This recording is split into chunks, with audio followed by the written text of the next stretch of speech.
P C M B, দুইটা দুইটা করে 8টা, এখানে 8টা সাবজেক্ট হয়ে গেল। বাংলা, বাংলা সেকেন্ড, ইংরেজি, ইংরেজি সেকেন্ড, 12টা, আইসিটি 13টা। জাস্ট এই কয়টা সাবজেক্টই তো। ফার্স্ট ইয়ারে আমার প্রথম পার্ট যদি কমপ্লিট করার চিন্তা থাকতো, অনেক কলেজে এটা কমপ্লিট করে না, অনেক কলেজে হচ্ছে হাফ হাফ করে কমপ্লিট করে, it's totally up to them, কোনো প্রবলেম নাই। যতটুকু কমপ্লিট করার কথা ছিল, আমি আমার প্রসপেক্টাসটা খুলবো, প্রসপেক্টাসটা খোলার পরে সুন্দর মতন একেবারে যাকে বলে সোজা বাংলা ভাষায় লিস্ট ডাউন, 1 ঘন্টা, আধা ঘন্টা, 2 ঘন্টা, যতক্ষণ সময় লাগে তুই সময় নিয়ে এটা কাজ কর। একটা সুন্দর খাতায় টোটাল একবারে ফ্রেশ ভাবে সম্পূর্ণগুলো লিখে ফেল যে তোর আসলে ইনকমপ্লিট হয়ে আছে কি কি।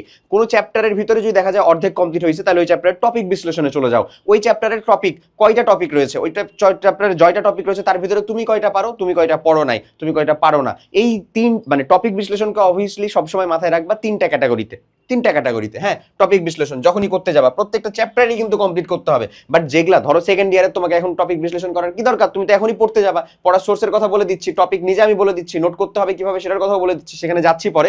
কিন্তু চলে আসো সেকেন্ড ইয়ারের তো এখন টপিক বিশ্লেষণ করার কোনো দরকার নাই। বাট যেগুলা তোমার কমপ্লিট হয়েছে, ডান, অর্থাৎ আমি ফার্স্ট ইয়ারের টোটাল কথাটা বলতেছি, একটা ডিপ অ্যানালাইসিস করতে হবে তোমার ফার্স্ট ইয়ারের প্রতি। এটা তোমার আপ টু একেবারে সেকেন্ড ইয়ার পর্যন্ত। এবং বিশ্বাস কর ভাই, ফার্স্ট ইয়ারের একটা ডিপ অ্যানালাইসিস করতে পারলে শুরুতে এটা অনীহা লাগবে, অনেক পারা যাবে না মনে হবে। বাট যদি এটা কমপ্লিট করতে পারো তুমি দেখবা যে তোমার পড়াশোনার যে প্রথম লম্বা যে ধাপটা আসলে অতিক্রান্ত করতে যেই মানুষজন আসলে পড়ে যায়, ওই ধাপটা কাইন্ড অফ তুমি কমপ্লিট করে ফেলছো। তারপরে দেখা যাবে তুমি সেকেন্ড ইয়ার পড়াশোনা শুরুর পাশাপাশি একটা সার্টেন টাইমে প্রত্যেকটা দিন আধা ঘন্টা করে সময় হলো যদি ফার্স্ট ইয়ারেরটা দেখো, মোর দেন এনাফ, তুমি কমপ্লিট করে ফেলতে পারবা। এটা ইনকমপ্লিট করার মতন বা একেবারে অসম্ভব কিচ্ছু না।